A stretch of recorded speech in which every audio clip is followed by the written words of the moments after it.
Sir ఇప్పుడు మనం శాసన మండలి చూసాం. శాసన మండలిలో ఎల్ఓపి గారు ఉన్నారు, బొత్స సత్యనారాయణ గారు ఉన్నారు. సో, లోకేష్ గారు ఇటు మంత్రులు వీళ్ళందరూ ఇటువైపు మాట్లాడుతున్నారు. సో, లిక్కర్ టాపిక్ మీద వచ్చింది. లిక్కర్ టాపిక్ మీద దువ్వాడ శ్రీనివాస్ గారు ఏం మాట్లాడారంటే గతంలో ఆహ్, చ జగన్మోహన్ రెడ్డి గారు లిక్కర్ షాపు 3000 చిల్లరుండే ఇప్పుడు 2000 చేశారు. మీరు మళ్ళీ కొత్తగా వచ్చిన తర్వాత మీరు లిక్కర్ ఏదైతే పాలసీ ఉందో దాన్ని మీరు మళ్ళీ పెంచడం జరుగుతుంది. ఇది ఎంతవరకు రూ. 99కి మీరు లిక్కర్ ఇస్తారంటున్నారు కదా! ఇప్పుడు ప్రజల్ని బాగా ఎడిక్ట్ చేసే విధానంగా మీరు ప్రోత్సహిస్తారన్నట్టుగా దువ్వాడ శ్రీనివాస్ గారు అన్నారు. దానికి ధీటుగా కొల్లు రవీంద్ర గారు ఏమన్నారంటే ఎక్సైజ్ మినిస్టర్. కొల్లు రవీంద్ర గారు గతంలో మీరు అధికారంలోకి వచ్చింది మద్య నిషేధం చెప్పుకుంటూ అధికారంలోకి వచ్చారు.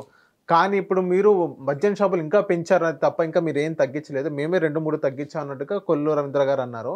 సో, వీళ్ళిద్దరు వర్సెస్ మనం చూసుకున్నట్లయితే మీకేమనిపించింది సార్? ప్రజలకు అర్థమయ్యే భాషలో చెప్పాలంటే 2 విషయాలు నేను చెప్తాను. నెంబర్ 1, రాష్ట్ర పరిధి అంటే లిక్కరు, రోడ్స్ అండ్ బిల్డింగ్స్, అలాగే మున్సిపల్ ట్యాక్సెస్, 4వది ఆర్టీఏ విధానం. ఆర్టీఏ అంటే వెహికల్ రిజిస్ట్రేషన్. 5వది స్టాంప్స్ అండ్ డ్యూటీస్. ఈ 5 తప్ప మిగిలిన జీఎస్టీ పరిధిలో ఉన్నాయి. సో 5టిని పెంచడానికి తగ్గించడానికి రాష్ట్ర ప్రభుత్వం ఖజానాకి డబ్బులు వచ్చే కార్యక్రమానికి ఎలా అన్నది ప్లానింగ్. జగన్మోహన్ రెడ్డి గారు కూడా లిక్కర్ ఆదాయాన్ని తగ్గించారు పెంచారు అన్న క్యాల్కులేషన్ కనుక మీరు ఒక్కసారి గమనించగలిగితే ప్రజలకు అర్థమయ్యే భాషలో చెప్పాలంటే Chandana brothers and Raymond showroom 2 పక్క చూసుకోమనండి. చందనా బ్రదర్స్లో పొలోమని పొద్దున సాయంత్రం దాకా ఒక 1000 మంది వెళ్ళి కొంటారు అనుకుందాం. రేమండ్స్లో ఒక టింగమని ఒక 5, 4 వెళ్ళి సాయంత్రం బిజినెస్ మూసిన తర్వాత 2 గల్లా పెట్టెలు తీసి ఒకసారి ఓపెన్ చేసి చూసుకోమనండి. వీడు ₹1,00,000 బిజినెస్ చేసి ఉంటాడు, వాడు ₹1,00,000 బిజినెస్ చేసి అప్రాక్సిమేట్లీ సేమ్ ఉంటుంది. ఎందుకు ఉంటుందంటే తక్కువ ధరకి ఎక్కువ మందిని అట్రాక్ట్ చేసే విధానం, ఎక్కువ ధరతో తక్కువ మందిని బిజినెస్ చేసే విధానంలో ఇద్దరు బిజినెస్ చేస్తారు. డబ్బులు ఖజానాకి ఎక్కడ పొల్లు పోకుండా ఉంది. ఇక్కడ బాధ అంతా ఎక్కడ వస్తుందంటే పాలసీ నియంత్రించిన దగ్గర. ఇప్పుడు 8 గంటల తర్వాత మందు దొరకదు అన్న దగ్గర వాడు చచ్చినట్టు రేపు పొద్దున్న దాకా ఆగాలి కదా. అది గత ప్రభుత్వం నియంత్రణ. ఎగ్జాంపుల్ అనుకుందాం, ఈ ప్రభుత్వంలో దొరుకుతుంది, రాత్రి 12 దొరుకుతుంది, 1 గంట దొరుకుతుంది, వెచ్చలు పెడతాను. సో ఈ కంపారిజన్స్లో ఏమవుతుంది, మేము నియంత్రించాం కాబట్టి అన్నది వాళ్ళు క్లెయిమ్ చేసుకుంటారు. మేము వెచ్చలవిడిగా మేము ప్రజలకు అందుబాటులో ఉంచామని వీళ్ళు క్లెయిమ్ చేస్తారు. ఓవరాల్గా జరిగింది ఏంది, వీళ్ళు మాట్లాడుకోవడం తప్ప లిక్కర్ మీద ఏది జరగలేదన్న విషయం మాత్రం ప్రజలకు గ్రహిస్తే చాలు. అవును. సో ఇంకోటి ఏముంది, ఇక్కడ ఈ తాగేవాడికి ఈ షాప్ లేదు, ఇంకో 4 దూరంలో షాప్ ఉండేది. గత ప్రభుత్వం అయితే ఇక్కడ షాప్ లేకపోతే 8 గంటలకు అందరూ కట్టేసేవారు. తర్వాత పొద్దు నుంచి సాయంత్రం లోపల సేల్స్ చూసుకునేవాడు. నిన్న సేల్స్తో ఇవ్వాలంటే ముందు షాప్ కట్టేసి పోతాడు. లిక్కర్ సేల్స్ అలాగే ఉండేవి గత ప్రభుత్వంలో. వాడికి నిన్న సేల్స్ టార్గెట్, ఇవాళ టార్గెట్ ఒకటే. ఇంతే అమ్మ ఇవాళ రెస్ట్రిక్షన్స్. అవి రెస్ట్రిక్షన్ లేకుండా నాన్ రెస్ట్రిక్టివ్గా ఉన్న దగ్గర ఏమవుతుంది, అరే మళ్ళీ రేపు షాప్ కట్టేస్తాడు బాబు అని క్వార్టర్ తాగేవాడి వల్ల 2 క్వార్టర్లు కొనుక్కుని ఇంటికి పట్టుకెళ్తారు రేపటి కోసం కూడా. అది ఆగలే ఆ బిజినెస్.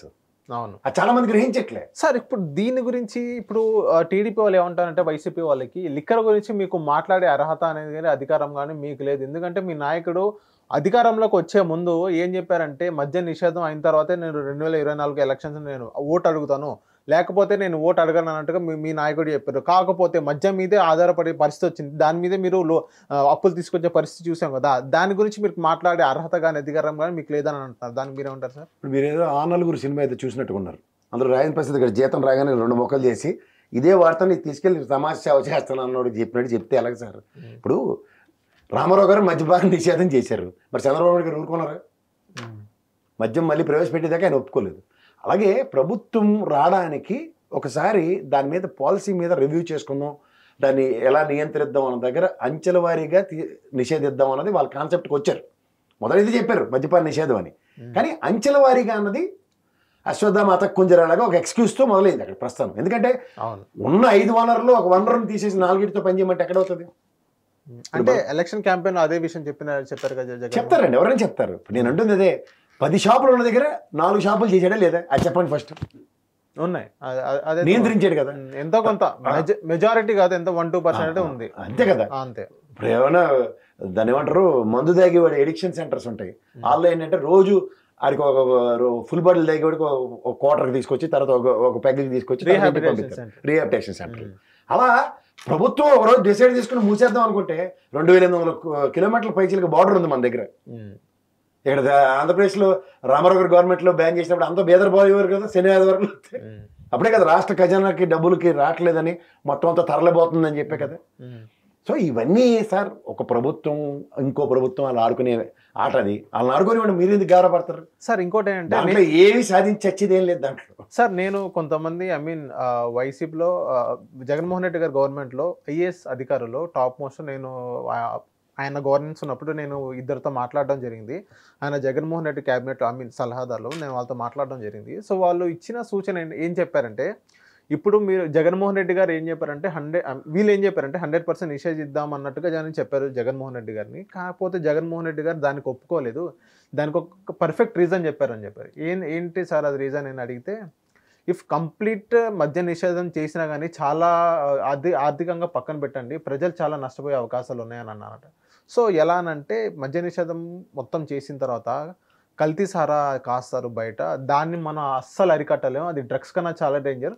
సో దీన్ని మెల్లమెల్లగా నియంత్రించండి అని అన్నారని వాళ్ళు నాకు చెప్పారు ఐఏఎస్ అధికారులు. సో జగన్మోహన్ రెడ్డి గారు చెప్పిన విధానం, ఆయన చేసిన థాట్, అది మీకు కరెక్ట్గానే అనిపించిందా సార్? నేను చెప్తుంది అదే కదా. నేను బాధితుడిని చెప్పి ఎడిక్షన్ సెంటర్లో జాయిన్ అయితే నాకు స్లో ప్రాసెస్లోనే నియంత్రిస్తారు, కానీ రాత్రి నుంచి నన్ను తాళ్ళు చేతులు కట్టేసి రేపటి నుంచి తాగడానికి వీల్లేదని నియంత్రిస్తే అవ్వదు. అది సంచిత ఏంటంటే పాలసీ అన్నది డిజైన్ చేసే విధానంలో నియంత్రణతో కూడిన పాలసీ అది లాస్ట్ గవర్నమెంట్. ఈ government they have taken a call, ఎందుకంటే ఇది ఎలాగో ఉంది పరిపూర్ణం చేద్దాం అనుకున్నారు, అంతకన్నా ఇంకేం లేదు దాంట్లో. ఇప్పుడు మన అమ్మ నాన్న ఏం చెప్తారండి, మనం చదువుకున్న రోజులు కాలేజీకి వెళ్తున్నారు, రేపటి నుంచి సిగరెట్ కాల్చుకు, బీర్లు అవి తాక్కు, ఒళ్ళు దగ్గర పెట్టని ఎంతమంది చేయలేదు. హిట్ టీవీ యాప్ ని డౌన్లోడ్ చేసుకోండి. ఇందులో short news, live news, entertainment movies అన్ని అవైలబుల్ గా ఉన్నాయి. Please download hit TV app. Hit TV app ని ఫ్రీగా డౌన్లోడ్ చేసుకోండి.